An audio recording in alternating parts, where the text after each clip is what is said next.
What are your thoughts on fat shaming? Are you against it? Do you support it? Are you fat yourself? Do you consider your curves voluptuous and beautiful like Lizzo? Or does the excitement and overwhelming confidence of a compliment about your appearance shatter when you get compared to someone like Sally Struthers or Val Kilmer? All jokes aside, I found myself down a rabbit hole of controversial movies that have been passed off as anywhere from offensive and hurtful to downright traumatizing, if you're someone who respects yourself as much as Disney respects the Star Wars fanbase. The movie I want to discuss this week is Shallow Hal, a classic from Jack Black next to Tenacious D, School of Rock, or Kung Fu Panda, I guess. That's good. Ears.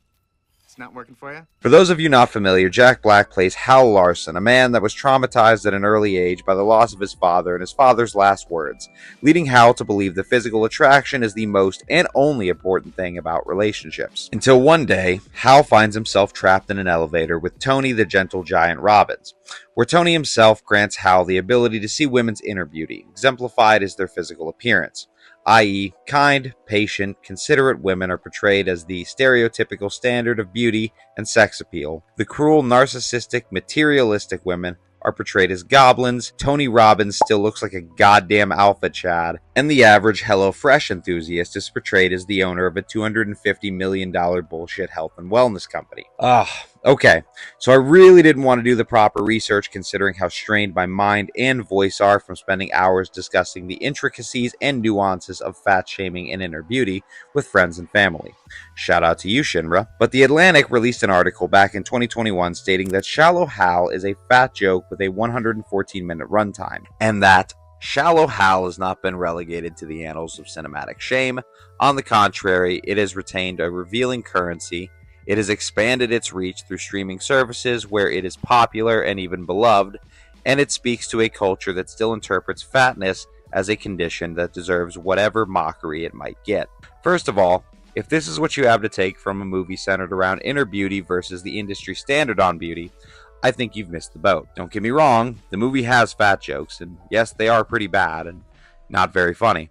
Although not because of the underlying message or fat phobia, but because they just weren't fucking funny. And speaking of not funny, I'd like to take a moment to talk about myself, my channel, and my goal of 1,000 subs before 2025. So, if you're enjoying the video so far, consider subscribing and sticking around to see where we can go in the future. I would argue that it would be incredibly difficult to bridge the sensitive topic of unnecessary beauty standards in our society without referring to someone that is overlooked as beautiful by our society's standards. The movie has such a wonderful message that it seems so overlooked by critics and apparently Gwyneth Paltrow herself. Referring to an article from The Guardian, Gwyneth Paltrow said starring in Shallow Hal was a disaster. The actor said wearing a fat suit for the 2001 movie taught her what it's like to be humiliated as an obese person. The article goes on to quote Paltrow herself, stating, "The first day I tried the fat suit on, I was in the Tribeca Grand and I walked through the lobby. It was so sad. It was so disturbing. No one would make eye contact with me because I was obese. I felt humiliated." If your strongest argument is Gwyneth Paltrow having her feelings hurt because no one would look at her, or feeling disturbed because of how she felt in a fat suit, dare I say, you don't have much of a leg to stand on. To assume someone on Gwyneth's level to have any understanding of what it's like to feel insecure or underappreciated, or that she can sum up anyone's dismissal of her or her lack of attention was because that she was fat, would be funny if it wasn't so fucking stupid. Rosemary, her character, was subject to fat jokes because the idea of a woman with Paltrow's slender frame being able to clear the water from a large pool or capsize a small boat is meant to be satirical and funny. It wasn't, but that's beyond the point I'm trying to make. Let's forget the fat jokes for a moment.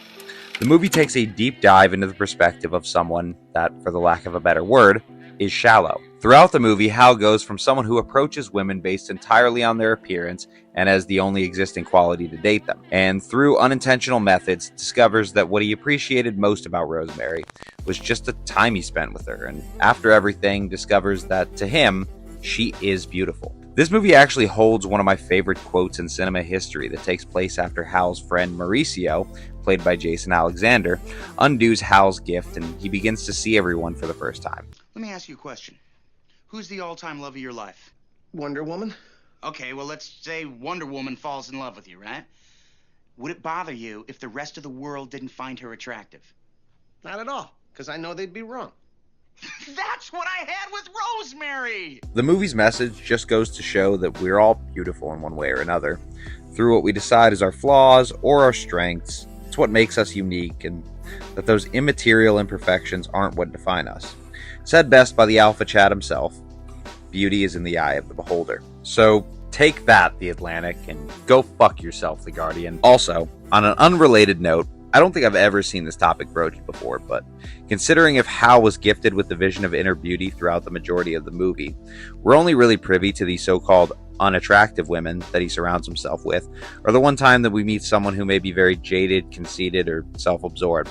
Though we're never really introduced to the opposition, or someone that's inner beauty matches their outer beauty.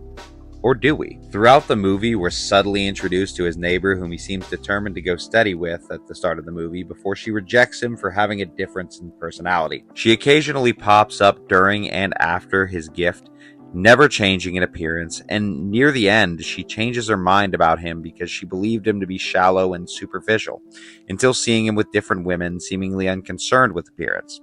She seems to have a good heart and leads the audience to believe that she was willing to accept Hal for his flaws, as long as he could accept others for their own. Just something to think about. Anyways, I've used inner beauty, appearance, and Gwyneth Paltrow more times than I ever care to again, so I'm going to go ahead and wrap this up. Obviously, if you have a differing of opinion, or you just want to share your thoughts, feel free to leave them in the comments. Hey, please like and share the video if you enjoyed, and if you haven't already, go ahead and subscribe now to help me reach my goal of 1,000 subs before 2025, and to keep up to date with all the bullshit that I talk about. A big thanks to my editor and channel artist. Links will be in the description. But until next time, be well.